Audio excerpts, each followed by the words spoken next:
Un muy feliz domingo, hermanos y hermanas, que el Señor les bendiga mucho. Eh, esta tarde quería aprovechar de hablarles un poco sobre la lectura que se hizo hoy día en la iglesia y que tiene que ver con Mateo capítulo 5, del versículo 17 en adelante, donde dice: no penséis que he venido para abolir la ley o los profetas. No he venido para abolir, sino para cumplir, porque yo os aseguro que mientras existan el cielo y la tierra, la ley no perderá ni un punto ni una coma de su valor, hasta que todo se haya cumplido, de manera que cualquiera que quebrante uno de estos mandamientos, aunque sea muy pequeño, y así lo enseña a los demás, muy pequeño será considerado en el reino de los cielos, pero aquel que los cumpla y así lo enseñe, será considerado grande en el reino de los cielos. Esto es palabra de Dios. Hermanos, muchos que venimos del cristianismo, somos cristianos obviamente, y tenemos una concepción que se nos ha, digamos, de alguna forma impuesto o la hemos heredado o ha sido inculcada en nosotros de alguna forma, que tiene que ver con la idea de que la ley y la forma de religión del antiguo pacto quedó de alguna forma abolida por el nuevo pacto, por el pacto de la fe, por el pacto de la gracia, por el nuevo pacto, el Nuevo Testamento. Nos puede parecer extraño estas palabras de Jesús, donde dice que Él no viene a abolir la ley, sino a cumplir, y luego nos insta a nosotros mismos también a cumplir esta ley, de manera que si la cumplimos, seremos llamados grandes en el reino de los cielos. Si no la cumplimos, por muy pequeño que sea el mandamiento que quebrantemos, muy pequeños seremos llamados en el reino de los cielos. Este es un texto que podríamos calificar de difícil interpretación. Sin embargo, hay que entender también qué es lo que se habla cuando nos referimos a la ley. Porque existen tres tipos de ley. O sea, no creo que los judíos de esa época hayan dividido la ley en ese tipo de clasificaciones. Sin embargo, hoy día podríamos clasificar la ley en tres tipos de acuerdo a los objetivos a los cuales apuntan tales o cuales mandamientos. Entonces, por un lado tenemos la ley civil, por otro lado la ley ceremonial, por otro lado la ley moral. Sabemos que la ley ceremonial, que es la ley de los rituales, de las costumbres, de las tradiciones, especialmente todo lo que era referido a los sacrificios del templo, esa ley fue abolida, o mejor dicho, fue satisfecha en Cristo, de manera en que ya no es necesario cumplir con ese ceremonial de ningún modo adicional, ¿no? Cristo fue crucificado cumpliendo con el sacrificio para justicia y redención de nuestros pecados, y lo hizo una vez y para siempre. O sea, la sangre de Cristo ya cumplió con esa ley ceremonial. Por lo tanto, esos rituales, especialmente los rituales del templo, hoy día ya no son necesarios. En ese sentido, sí, Cristo vino a abolir esa ley ceremonial, pero no la vino a abolir así lisa y llanamente, sino que la vino a abolir porque Él ya la cumplió de una sola vez y para toda la eternidad. Entonces, por ese lado, tenemos claro que la ley ceremonial ya no aplica para nosotros en un sentido. Luego la ley civil. Sabemos que la ley civil en realidad son normas de convivencia, de cómo la sociedad del pueblo de Israel era organizado en esa época. Sabemos también que nosotros hoy en día en una sociedad cristiana no necesariamente tenemos que adoptar esas normas tal y cual aparecen en el Antiguo Testamento. Más bien podríamos decir que existen principios generales que podemos tomar de las escrituras y que van a informar, digamos, la forma en que nuestras propias leyes se van a ir haciendo. Perdonen. El tercer uso de en cuanto a la ley moral, esta es la ley que Jesús dice que no ha venido a abolir, sino a cumplirla. Y es la ley a la cual también nos insta a nosotros a cumplir. Ahora, ¿en qué sentido nosotros tenemos que cumplir con esa ley moral? Porque también no podemos caer en lo que se llama el legalismo. Justamente Cristo viene a librarnos de las cadenas del legalismo. Pero hay tres usos que válidamente se le pueden dar a la ley en nuestros días, y que es lo que ha definido la teología reformada o la teología clásica. Viene siendo el primer uso de la ley, que es justamente el de apartar del mal a los impíos. Es como una especie de convencionalismo que frena, digamos, el mal en cierto modo, ¿no? Entonces, nos guste o no, internamente hay ciertas cosas que son mal vistas, son ilegales en cierto modo. Y de ahí conecta un poco con la ley civil, ¿no? Por ejemplo, no matarás, no robarás, no codiciarás lo ajeno, no darás falso testimonio. Todas estas cosas de alguna forma se traducen también en convenciones, en normas sociales que refrenan, digamos, el mal en la sociedad de algún modo. Pueden también informar leyes, informar normas, etc. Sin embargo, esto opera sin que realmente afecte a los impíos en su fuero interno, sino que más bien los frena por temor a que haya, digamos, algún tipo de represalia social. Ese sería el primer uso de la ley. El segundo uso de la ley es el uso que nos lleva a la convicción de pecado. Es decir, la ley, que incluye varios mandamientos, no nos lleva a la salvación per se, sino que más bien la ley nos apunta a cuán depravados, a cuán pecadores somos. Todos sabemos los 10 mandamientos. Todos sabemos: no robarás, no matarás, no cometerás adulterio. Sin embargo, si analizamos nuestras propias vidas fuera de la gracia de Dios, sabemos que todos hemos transgredido la ley y transgredimos la ley de alguna forma.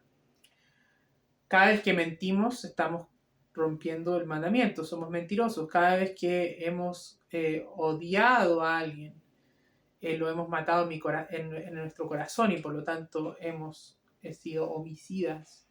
Cada vez que decimos alguna mentira, también estamos levantando un falso testimonio o le estamos robando a la persona, digamos, su derecho a conocer la verdad. Entonces siempre de alguna u otra forma estamos rompiendo los mandamientos. Jesús decía que, por ejemplo, cualquiera que mirara a una mujer con lujuria, con deseo en su corazón, ya estaba cometiendo adulterio. Entonces, en ese sentido, la ley nos lleva y nos dice: miren, ustedes han roto todos los mandamientos. Y no podemos cumplir ni satisfacer la justicia de Dios con nuestras propias obras, con nuestra propia justicia. Porque cualquier obra que nosotros hagamos es considerado como un paño de inmundicia ante Dios. Entonces, la ley lo que hace es nos apunta a nuestro propio pecado, pero también apunta a quién cumplió esa ley perfectamente, una vez y para siempre, como dijimos anteriormente. Y de ahí también entra un poco el tema de la ley ceremonial, ¿no? ¿Por qué era necesario que Cristo viniera y se encarnara para hacerse hombre, para que como representante de la humanidad muriera, digamos, en la cruz, siendo él un hombre perfecto que cumplió todos los mandamientos a cabalidad, y murió en la cruz con su sangre redimiéndonos de la condena del pecado y pisoteando la muerte con su muerte? Entonces, el segundo uso de la ley es apuntar nuestro propio pecado y además apuntar a Cristo. El tercer uso de la ley es, una vez que nosotros somos redimidos por la salvación, que es por gracia y a través de la fe, una vez que nosotros estamos en Jesucristo, entonces la ley se vuelve para nosotros una guía moral para la santificación. El Señor nos pide que nosotros seamos santos como Él es santo. Entonces, sí estamos obligados a cumplir la ley, pero la cumplimos lo cumplimos como un fruto del Espíritu. No para salvarnos, sino porque ya somos salvos. Cumplimos esa ley moral porque en nosotros vive el amor y estamos obligados a reflejar ese amor a las demás personas. Nuevamente, no para salvarnos, no para que nos digan qué buenos somos, sino que al contrario, porque ya somos hechos justos en Cristo. Entonces, ese sería el tercer uso de la ley. Nuestro amigo John Wesley decía que uno alcanza un estado de perfección cristiana. Que eso no significa que no vamos a pecar. Obviamente, siempre está la posibilidad de que caigamos en alguna falta, en algún pecado, en algún error. No somos infalibles. Seguimos teniendo parte del antiguo hombre en nosotros, restos, reminiscencias. Sin embargo, lo que Wesley apuntaba cuando decía de la perfección cristiana es una madurez en el amor. Es decir, el amor es lo que nos va a guiar en todos nuestros actos, en todos nuestros negocios, en todas nuestras formas de interactuar con el prójimo. Y en ese sentido vamos a ser perfectos, porque vamos a ser maduros en el amor de Cristo. Aquí es donde hay una sorpresa bastante interesante. Wesley nos habla de lo que podríamos denominar un cuarto uso de la ley. Y aquí el wesleyanismo va más allá de lo que la teología clásica o la teología reformada ha llegado. Y es un cuarto uso de la ley que se refiere justamente y del que habla Wesley en su sermón sobre el Sermón del Monte, en el discurso número 5. Él habla de este tema de la siguiente forma. Dice así: de todo esto podemos aprender que no existe ninguna contradicción entre la ley y el Evangelio, que no es necesario que perezca la ley para que se establezca el Evangelio a la verdad, ni la primera suple al segundo, ni viceversa, sino que están unidos en perfecta armonía.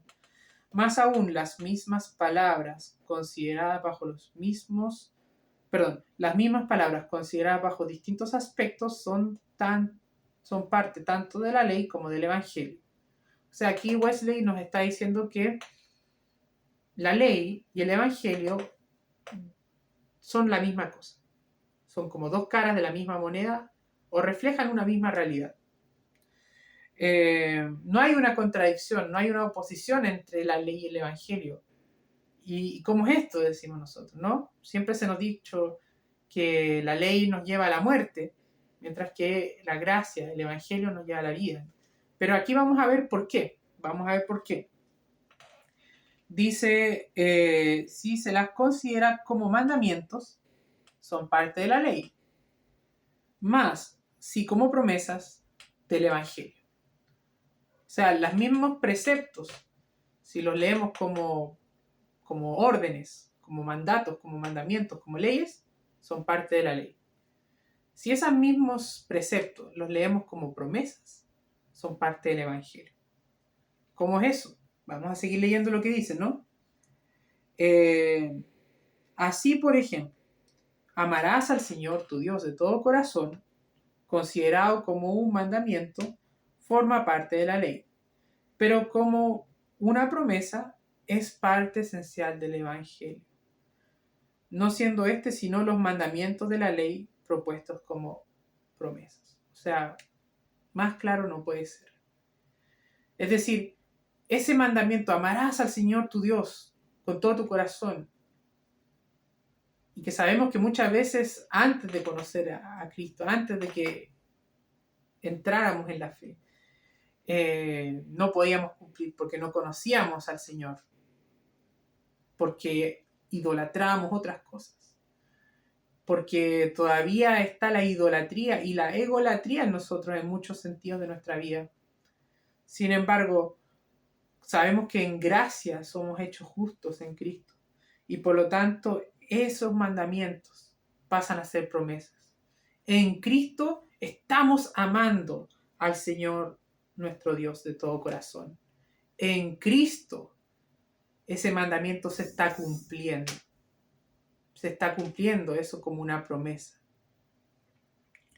En consecuencia, dice, la pobreza del espíritu, en consecuencia, la pobreza del espíritu, la pureza del corazón y todas las demás cosas que la ley santa de Dios nos manda, vistas a la luz del Evangelio, no son sino otras tantas grandes y preciosas promesas. Por consiguiente, existe entre la ley y el Evangelio la relación más íntima que pueda concebirse.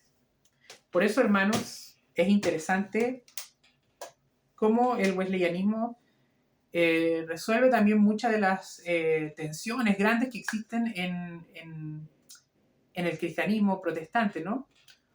Esa dicotomía entre ley y evangelio, ¿no? Wesley nos viene a decir, es todo una sola cosa. Y además, también nos ayuda a entender por qué no nos quedamos solamente con el Nuevo Testamento. ¿Se han preguntado por qué los cristianos todavía mantenemos el Antiguo Testamento? Y no solamente como una referencia, porque Jesús lo citaba constantemente, sino porque en el Antiguo Testamento también está el Evangelio. En las leyes, en la Torá, está el Evangelio. Si consideramos esos mandamientos como promesas que en Jesús se están cumpliendo, entonces la ley es el Evangelio. Eso, hermanos míos, Dios les bendiga. Los quiero mucho.